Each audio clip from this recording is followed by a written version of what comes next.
y entró para quedarse con ellos. Cuando estaba a la mesa, tomó un pan, pronunció la bendición, lo partió y se lo dio. Entonces se les abrieron los ojos y lo reconocieron. Bienvenidos el día 23 de abril 2025. En el nombre del Padre, del Hijo, del Espíritu Santo. Amén. Hoy vamos a hablar un poquito dónde es lo que nosotros debemos reconocer a Cristo. Reconociendo a Cristo es en la Escritura. Ahí donde nace la fe, es el culmen de la fe. Nos dice ahí el Catecismo de la Iglesia Católica, numeral 327, dice que ahí el resumen de la fe, ahí la firmeza de nuestra fe, ahí donde cambia el pensamiento para poder reconocer a Cristo, según dice San Irineo de León. Por ahí San Irineo de León escribió sus documentos en el año 302, por ahí más o menos, sea del siglo II. Es discípulo de Policarpio y Policarpio es discípulo de San Juan.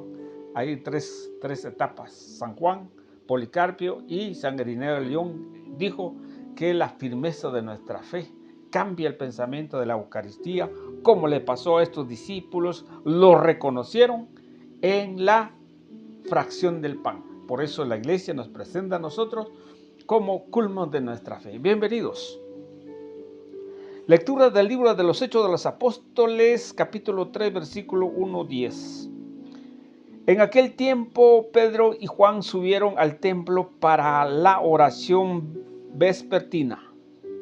A eso de las 3 de la tarde, había allí un hombre lisado de nacimiento, a quien diariamente llevaba y ponía ante la puerta llamada La Hermosa, para que pidiera limosna a los que entraba en el templo. Aquel hombre, al ver a Pedro y a Juan, cuando iba a entrar, les pidió limosna. Pedro y Juan fijaron en él los ojos y Pedro le dijo: míranos. El hombre se quedó mirándolos en espera de que le diera algo. Entonces Pedro le dijo: no tengo ni oro ni plata, pero te voy a dar lo que tengo. En el nombre de Jesucristo Nazareno, levántate y camina. Y tomándolo de la mano, lo incorporó. Al instante sus pies y sus tobillos adquirieron fuerza. De un salto se puso de pie, empezó a andar y entró con ellos al templo, caminando, saltando y alabando a Dios. Todo el pueblo lo vio caminar y alabar a Dios, y al darse cuenta de que era el mismo que pedía limosna, sentado junto a la puerta hermosa del templo, quedaron llenos de miedo y no salían de su asombro por lo que había sucedido. Palabra de Dios, te alabamos, Señor. Al Salmo 104. Cantemos al Señor con alegría, aleluya. Aclamen al Señor y denle gracias, relaten sus prodigios a los pueblos, entonan en su honor himnos y cantos, celebren sus potentos.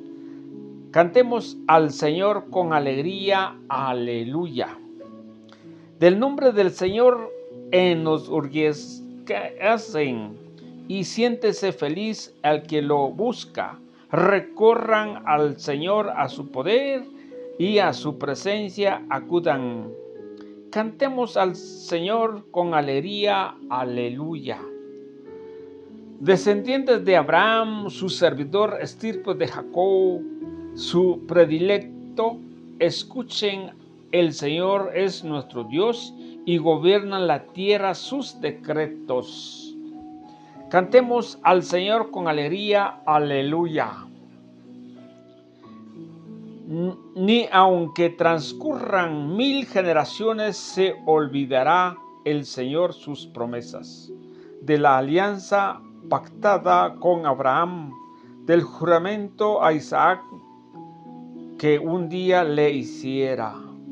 Cantemos al Señor con alegría, aleluya. Aleluya, aleluya, este es el día del triunfo del Señor, día de júbilo y de gozo, aleluya. Lectura del Santo Evangelio según San Lucas, capítulo 24, versículo 13 al 35. Gloria a ti, Señor. El mismo día de la resurrección iba dos de los discípulos hacia un pueblo llamado Emaús, situado a unos 11 kilómetros de Jerusalén, y comentaba todo lo que había sucedido. Mientras conversaban y discutían, Jesús se les acercó y comenzó a caminar con ellos, pero los ojos de los dos discípulos estaban velados y no lo reconocieron.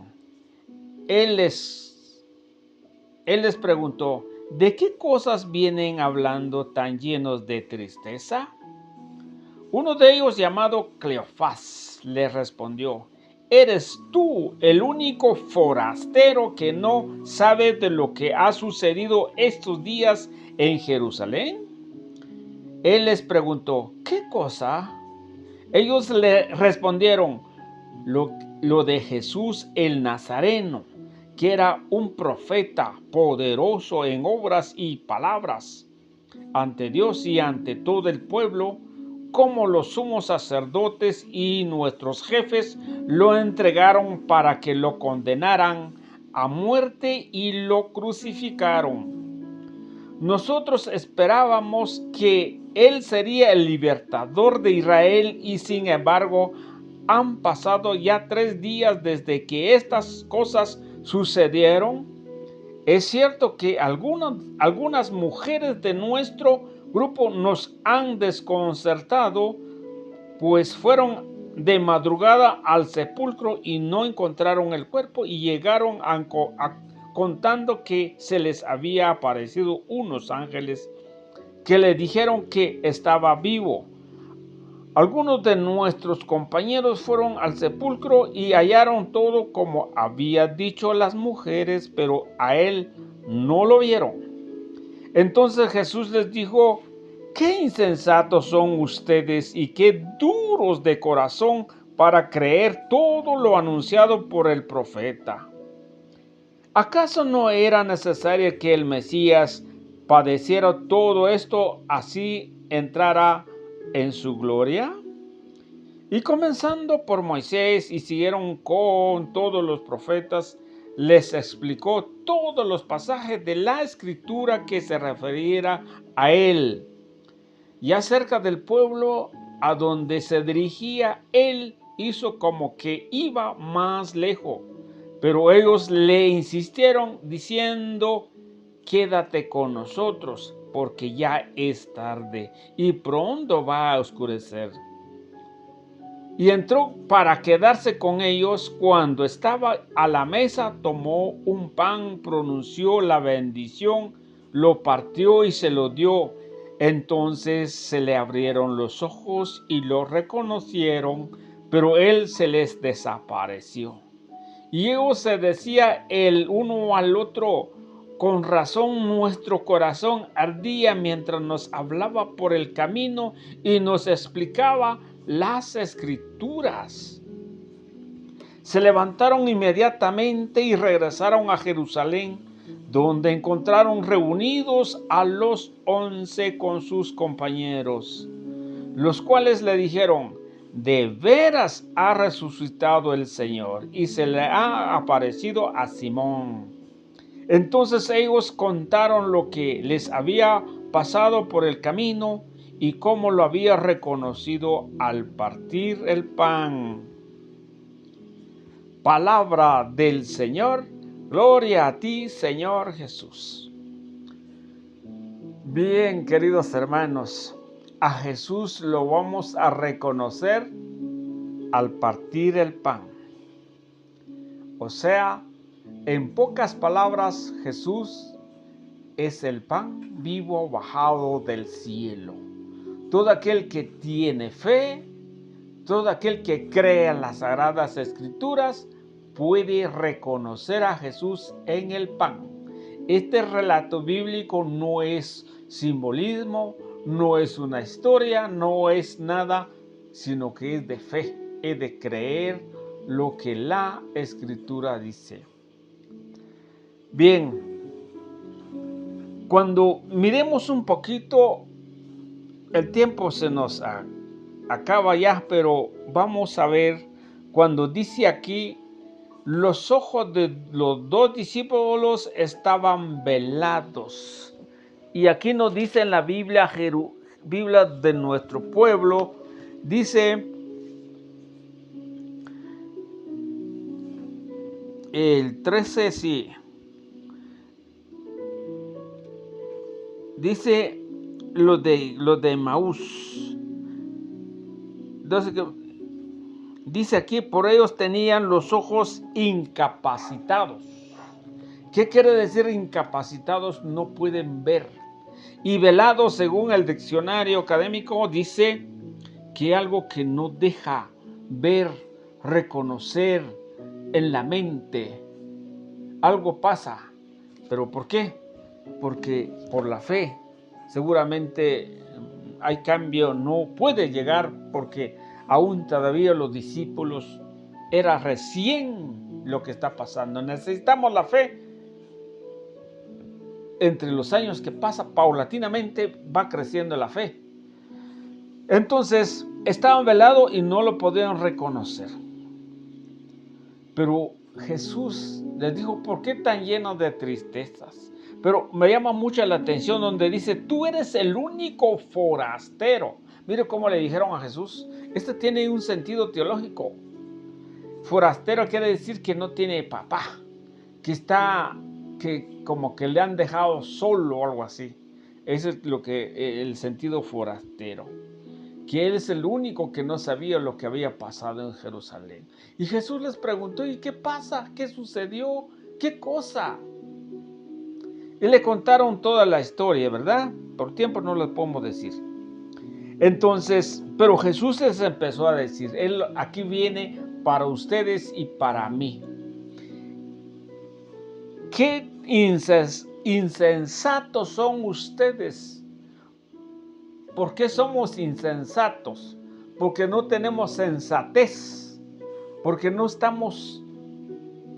reconocemos a Cristo como nuestro Salvador, que no conocemos, que no nos deja entender por los problemas de la vida o los problemas del mundo o las doctrinas extrañas, nos hace ver, nos volvemos insensatez.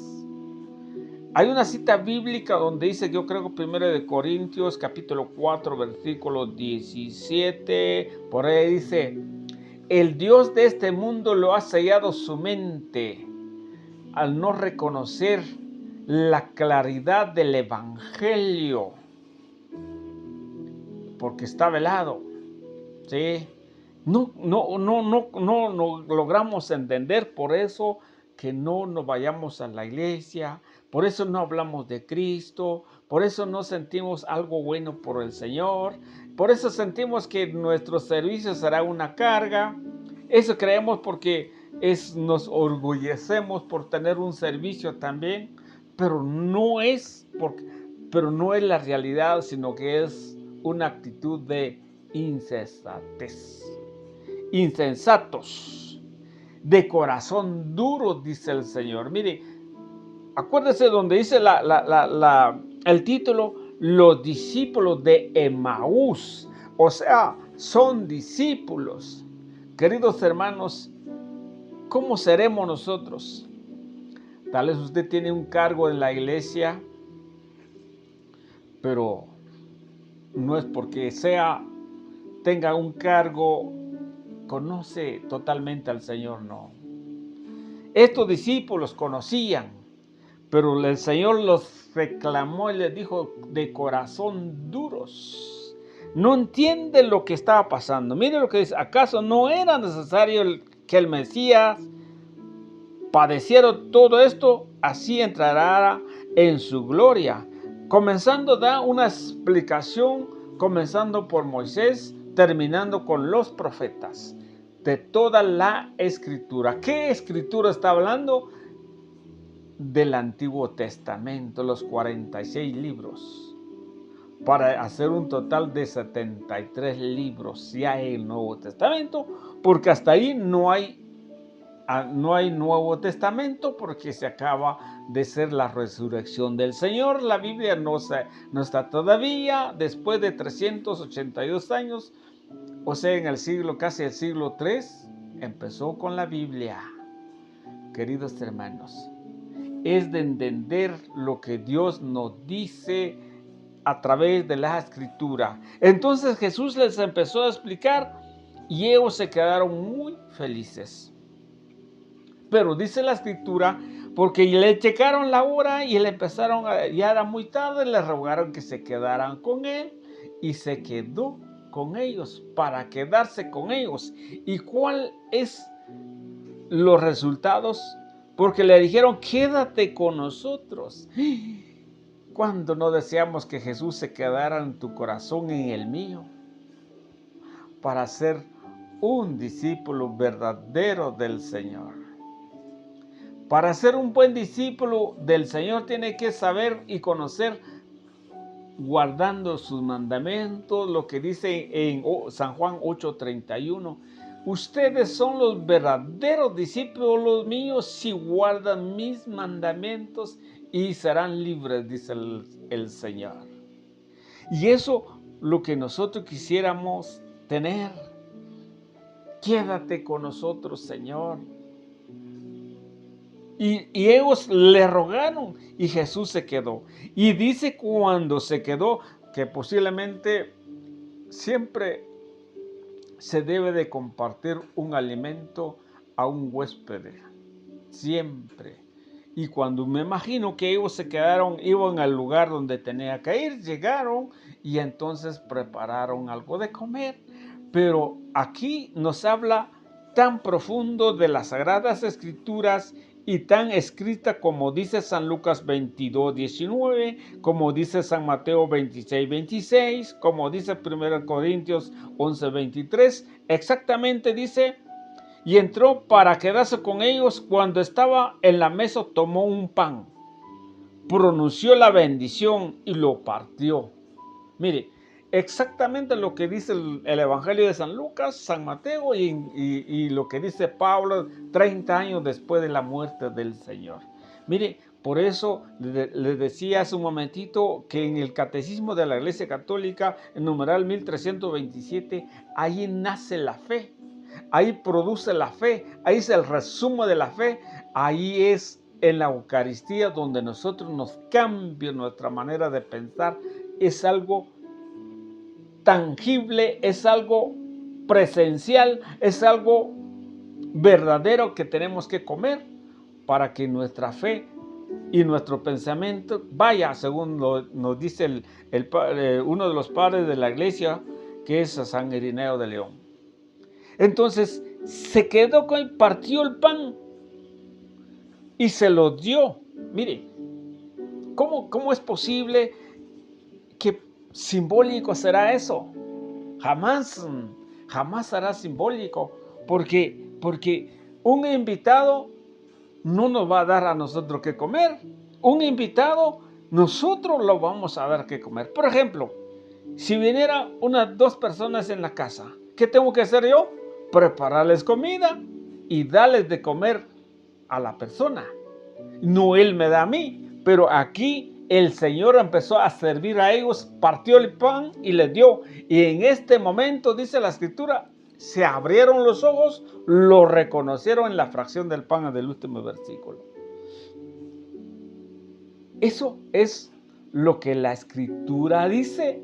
Eso es lo que la fe de la iglesia nos propone y esa es la fe de ustedes que tiene que nacer a través de la palabra de Dios y creer que Cristo vino al mundo para quedarse con nosotros, como lo dice también San Mateo 28, 20, yo me quedaré con ustedes hasta el final de los tiempos. Y el tiempo no ha terminado, así que Él está con nosotros.